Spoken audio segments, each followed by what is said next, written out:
पोष अथवा पोह माह में मल लगे। पोष माह का शास्त्रों में अत्यधिक महत्व बताया गया है। सूर्य प्रतिकूल हो तो हर कार्य में असफलता नजर आती है। ऐसी स्थिति में सूर्य यंत्र की प्रतिष्ठा कर धारण करने से या पूजन करने से सूर्य का शीघ्र ही सकारात्मक फल प्राप्त होने लगता है। भारतीय पंचांग में 10वां माह पोष है। भारतीय पंचांग पत्ति में प्रतिवर्ष सौर पोष माह को खर मास कहते हैं। इसे मलमास काला महीना भी कहा जाता है। इस महीने का आरंभ सामान्यतः 16 दिसंबर से होता है और ठीक मकर संक्रांति को खर मास की समाप्ति होती है। खर मास के दौरान हिंदू जगत में कोई भी धार्मिक कृत्य और शुभ मांगलिक कार्य नहीं किए जाते हैं। इसके अलावा यह महीना अनेक प्रकार के घरेलू और पारंपरिक शुभ कार्यों की चर्चाओं के लिए भी वर्जित है। एक महीने के मल लगते हैं जिसमें कोई शुभ काम नहीं होता। मल लगने के जब 15 दिन हो जाते हैं तब किसी भी एक दिन तेल के पकोड़े बनाकर चील कबूतरों को खिला देते हैं। कुछ पकोड़े डकौत को भी दे देने चाहिए। अपने आसपास के लोगों तथा जानने वालों को पकोड़े भोग के रूप में बांटने चाहिए और उसी के बाद कोई शुभ काम करना चाहिए। खर मास में सभी प्रकार के हवन, विवाह चर्चा, गृह प्रवेश, भूमि पूजन, दिवागमन, यज्ञोपवीत, विवाह या अन्य हवन कर्मकांड आदि तक का निषेध है। देशानुसार के अनुसार नवविवाहिता कन्या भी खर मास के अंदर पति के साथ संसर्ग नहीं करती और इस पूरे महीने के दौरान अपने मायके में आकर रहना पड़ता है। मान्यता है कि इस माह में हेमंत ऋतु होने से ठंड अधिक होती है। धर्म ग्रंथों के अनुसार इस मास में भग नामक सूर्य की उपासना करना चाहिए। ऐसी मान्यता है कि पोष मास में भगवान भास्कर 11,000 रश्मियों के साथ तप कर सर्दी से राहत देते हैं। इनका वर्ण रतन रक्त के समान है। शास्त्रों में ऐश्वर्य, धर्म, यश, श्री ज्ञान और वैराग्य को ही भग कहा गया है और इनसे युक्त को ही भगवान माना गया है। यही कारण है पोष माह का भग नामक सूर्य साक्षात परम ब्रह्म का ही स्वरूप माना गया है। पोष मास में सूर्य को अर्घ्य देने तथा उससे निमित्त व्रत करने का भी विशेष महत्व धर्मशास्त्रों में उल्लेखित है। आदित्य पुराण के अनुसार पोष माह के हर रविवार को तांबे के बर्तन में शुद्ध जल, लाल चंदन और लाल रंग के फूल डालकर सूर्य को अर्घ्य देना चाहिए तथा विष्णुवे नमः मंत्र का जाप करना चाहिए। इस माह के प्रति रविवार को व्रत रखकर सूर्य को तिल चावल की खिचड़ी का भोग लगाने से मनुष्य तेजस्वी बनता है।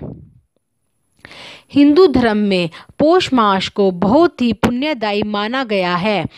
इन दिनों में होने वाले मौसम परिवर्तन तथा ज्योतिषीय योगों के आधार पर आगामी वर्ष में होने वाली बारिश का संभावित अनुमान लगाया जा सकता है। ऐसा धर्म ग्रंथों में वर्णित है।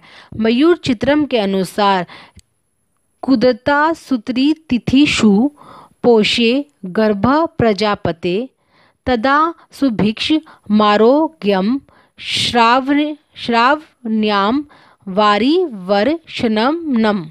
अर्थात पोष माह के कृष्ण पक्ष की त्रयोदशी, चतुर्दशी और अमावस्या को यदि आकाशीय गर्भ हो तो सुभिक्ष का योग बनता है। यह योग सावन की पूर्णिमा को वर्षा करवाता है। इसी प्रकार यदि पोष मास की सप्तमी को आधी रात के बाद वर्षा हो अथवा बादल गरजे तो उस क्षेत्र में वर्षा काल में बारिश नहीं होती।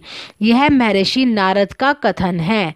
पोष माह के पूर्वा भाद्रपद नक्षत्र के दिन यदि बादल दिखाई दें, गरजें या बरसें, इंद्रधनुष या बिजलियां चमकती दिखाई दें तो अच्छी वर्षा होती है। पोष शुक्ल पंचमी को यदि बर्फ गिरे तो बारिश के मौसम में बहुत वर्षा होती है। पोष शुक्ल सप्तमी को रेवती, अष्टमी को अश्वनी, नवमी को भरणी नक्षत्र हो और आकाश में बिजली चमकती दिखाई दे तो पावस काल में पर्याप्त होती है। पोष की एकादशी को रोहिणी नक्षत्र में वर्षा हो तो वर्षा काल में अच्छी बारिश होती है।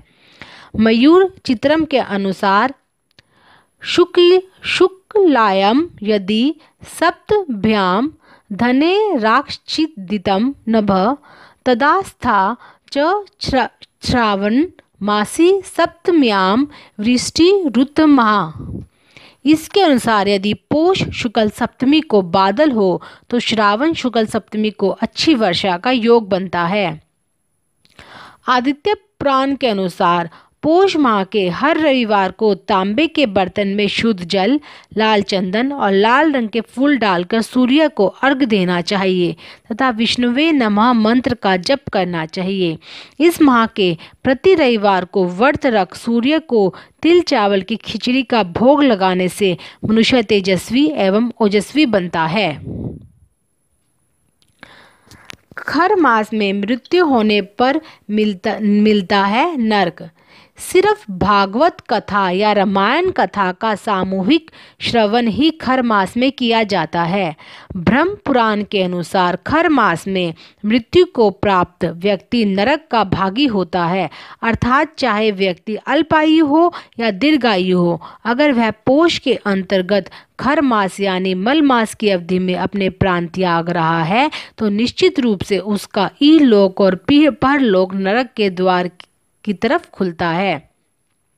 इस बात की पुष्टि महाभारत में होती है, जब खर मास के अंदर अर्जुन ने भीष्म पितामह को धर्म युद्ध में बाणों की शैया से वेध दिया था। सैकड़ों बाणों से घायल हो जाने के बावजूद भी भीष्म पितामह ने अपने प्राण नहीं त्यागे। प्राण नहीं त्यागने का मूल कारण यही था कि अगर वह इस खर मास में प्राण त्याग करते तो उनका अगला जन्म नरक की ओर जाएगा। इसी कारण उन्होंने अर्जुन से पुनः एक तीर चलाने के लिए कहा जो उनके सिर पर विद्ध होकर तकिए का काम करे। इस प्रकार से भीष्म पितामह पूरे खर मास के अंदर अध्र मृत अवस्था में बाणों की शैया पर लेटे रहे और जब सौर माघ मास की मकर संक्रांति आई तो उसके बाद शुक्ल पक्ष की एकादशी को उन्होंने अपने प्राणों का त्याग किया। इसलिए कहा गया है कि माघ मास की देह त्याग से व्यक्ति सीधा स्वर्ग का भागी होता है। खर मास के पीछे है यह किंवदंती। खर मास को खर मास क्यों कहा जाता है, यह भी एक पौराणिक किंवदंती है। खर गधे को कहते हैं। मार्कंडेय पुराण के अनुसार सूर्य अपने साथ घोड़ों के रथ में बैठकर ब्रह्मांड की परिक्रमा करता है और परिक्रमा के दौरान कहीं भी सूर्य को एक क्षण भी रुकने की इजाज़त नहीं है। लेकिन सूर्य के सातों घोड़े सारे साल भर दौड़ लगाते लगाते प्यास से तड़पने लगे। उनकी इस दयनीय स्थिति से निपटने के लिए सूर्य एक तालाब के निकट अपने सातों घोड़ों को पानी पिलाने हेतु रुकने लगे। लेकिन तभी उन्हें यह प्रतिज्ञा याद आई कि घोड़े बेशक प्यासे रह जाएं, लेकिन यात्रा को विराम नहीं देना है, नहीं तो सौर मंडल में अनर्थ हो जाएगा। सूर्य भगवान ने चारों ओर देखा। तत्काल ही सूर्य भगवान पानी के कुंड के आगे खड़े दो गधों को अपने रथ पर जोतकर आगे बढ़ गए और अपने सातों घोड़े तब तक प्यास बुझाने के लिए खोल दिए गए। अब स्थिति ये रही कि गधे यानी खर अपनी मंद गति से पूरे पोष मास में ब्रह्मांड की यात्रा करते रहे और सूर्य का तेज बहुत ही कमज़ोर होकर धरती पर प्रकट हुआ। शायद यही कारण है कि पूरे पोष मास के अंतर्गत पृथ्वी के उत्तरी गोलार्ध में सूर्य देवता का प्रभाव क्षीण हो जाता है और कभी कभार ही उनकी तपत किरणें धरती पर पड़ती हैं। वर्ष भर में 2 बार खर मास यानी मल मास आता है, जब सूर्य गुरु की राशि धनु यानी मीन में होता है। खर मास के समय पृथ्वी से सूर्य की दूरी अधिक होती है। इस समय सूर्य का रथ घोड़े के स्थान पर गधे का हो जाता है। इन गधों का नाम ही खर है, इसलिए इसे खर मास मल मास कहा जाता है। जब सूर्य वृश्चिक राशि से निकलकर धनु राशि में प्रवेश करता है, इस प्रवेश क्रिया को धनु की संक्रांति कहा जाता है। साथ ही इसे मल मास या खर मास भी कहा जाता है। बंद होंगे आदि बद्री धाम के भी कपाट। आदि बद्रीनाथ धाम के कपाट भी 1 माह के लिए बंद हो जाएंगे। पौष माह की संक्रांति पर शाम 7 बजे श्रद्धालुओं को भगवान आदि बद्रीनाथ के निवारण दर्शन कराए जाएंगे।